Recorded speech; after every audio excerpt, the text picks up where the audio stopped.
Hi everyone, my name's Brad and I am that busy baker dad. Welcome back to my kitchen. Today we're doing a couple of rackings.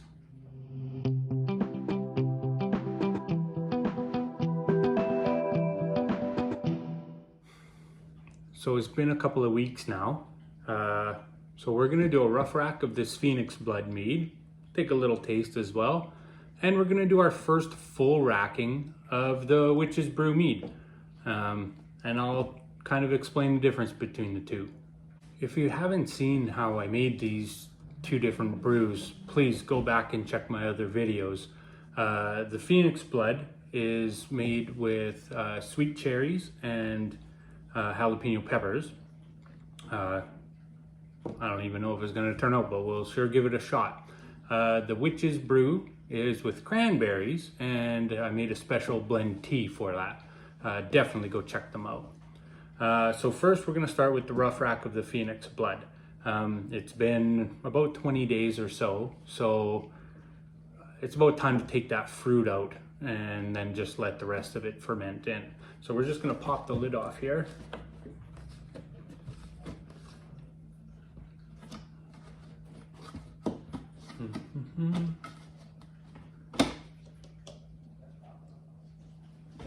All right.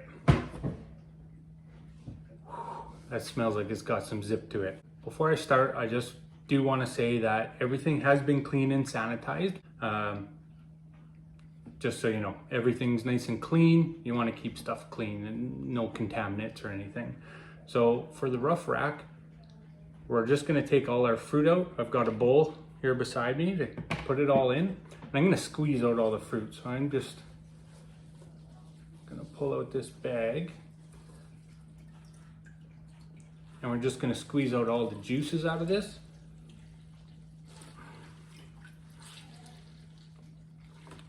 Now, I bought these bags. I found them on sale at Winners, actually.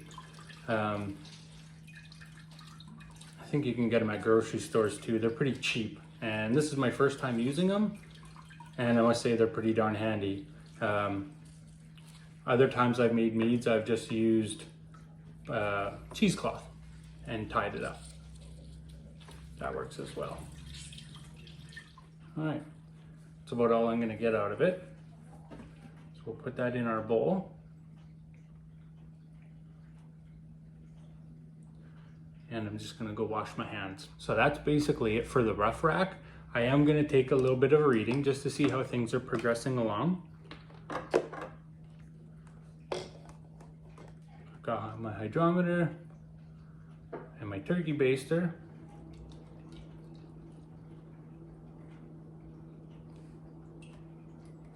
Oops.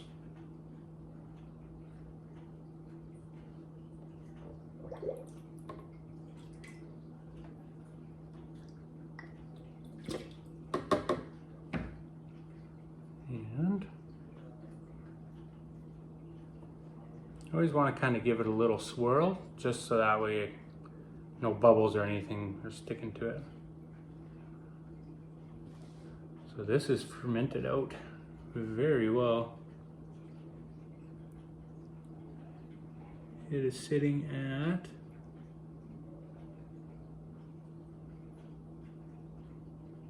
1.000. I'm just going to pour a little bit of this into a glass for taste.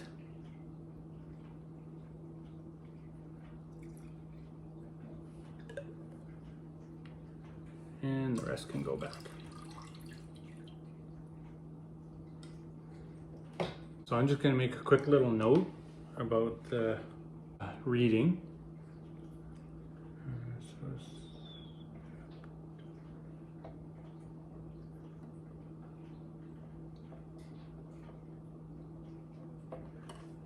And basically all I'm going to do for right now is just give this another quick stir.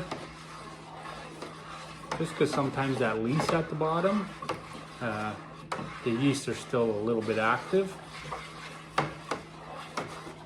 So by giving a little stir, it'll kind of wake those guys back up.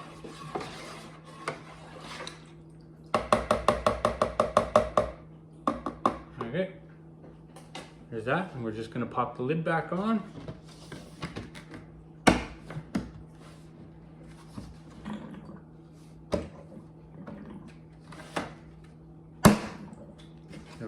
And I'm gonna set this guy off to the side.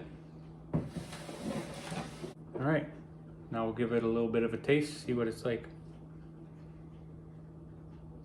Ooh.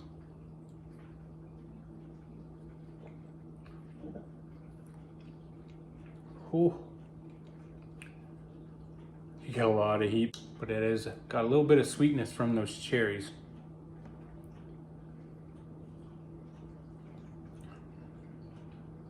Not bad at all.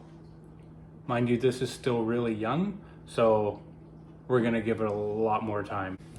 So there's your rough rack. Basically just take your fruit out, give it a quick stir, put the lid back on, let it keep doing its thing. It's still really young, it's got a lot of fermenting to go. So now we're gonna do first rack of our witch's brew mead. And for that, we're gonna take it from one container, transfer it to another, and get it off that lease. Lease would be, if you can see this, if you see that right here, that's all the lease.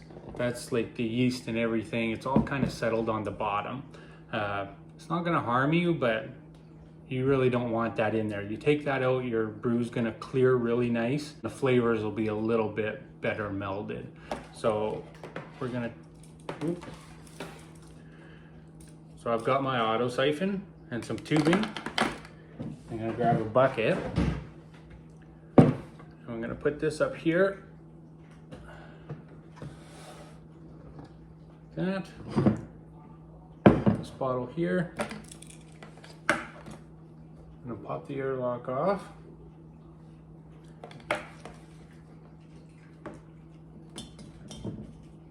Stick that at the bottom. And for now, I'm gonna stick this only about halfway in, about right here. What I'm trying to do is just not disturb all that lease on the bottom. Otherwise, it's just gonna get mixed in, and then you'll have to do more and more rackings. So I'm just gonna stick this in here, about halfway. Get it pumping. And there we go.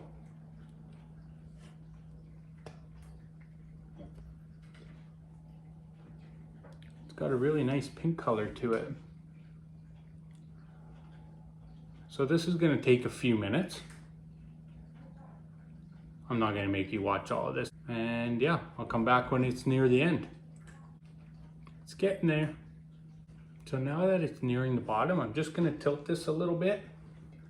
Cover my face, no one needs to see it anyways. And just gently tilt it, just to get as much out as we can.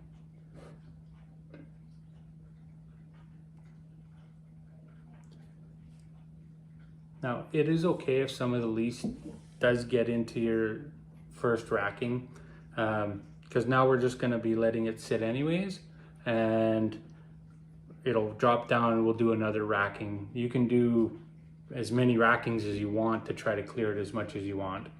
I usually only do 2, and I've had really clear meads. I know a lot of people use additives and preservatives and stuff like that in their meads, and I don't personally do that. I just like keeping things basic and old school, really. And back in the day when people made meads, they didn't have all that kind of stuff, so it's not necessary, I don't think. All right, that's about it. I'm just gonna pop this out now. Try not to make a mess. Pull this out.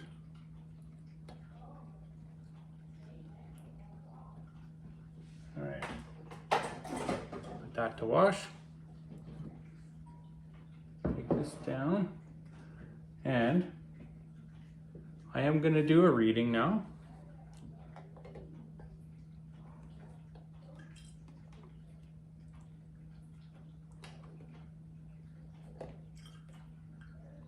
See what we're sitting at here.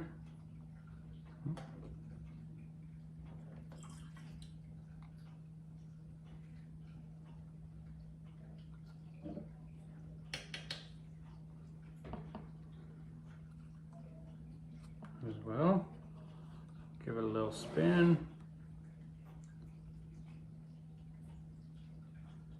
And wait for it to turn to me. We are sitting right now at 1.009. So this one's almost done, which is fantastic. I'm going to grab myself another glass and I'm going to taste this. I'm going to make a quick note of that before I taste this, just so I don't forget. So we are in September now.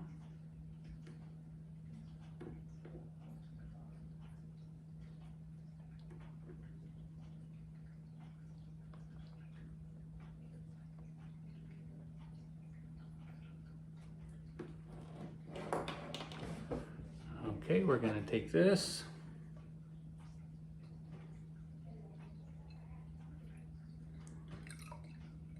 Now this time I poured it all in my glass. I don't want to pour it into here because now that we did our first rack, I don't want a lot of air into here. So I'm going to get an airlock on this real quick.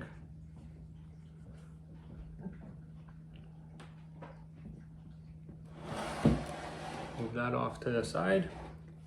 And that's it for the rackings. Now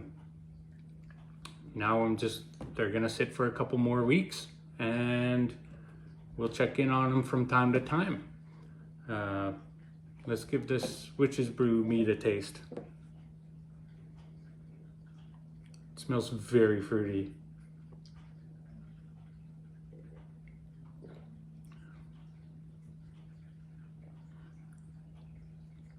You can really taste those cranberries. They really can't come through.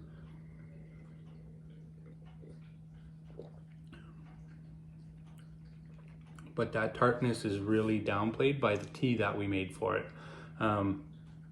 Honestly, it tastes like Christmas in a cup. So I am super happy with this so far. We're gonna let it sit for, well, we'll save it for when Yule comes. And then we're gonna crack this open and then we'll give it its final taste and probably bottle it at that point. Or drink it all. We'll see how Yule goes. So I'm gonna finish this because it is quite delicious. And yeah, thank you for joining me. I hope now you can kind of tell the difference between a rough rack and a full rack, first rack anyways. And yeah, if you enjoyed this video, please like and subscribe. There's gonna be a lot more meads coming, a lot more recipes coming, and baking food stuff, and I will be slipping in a lot of family moments in there too. Like I said, that's what That Busy Baker Dad is all about. So please remember to stay happy, stay healthy, and stay magical.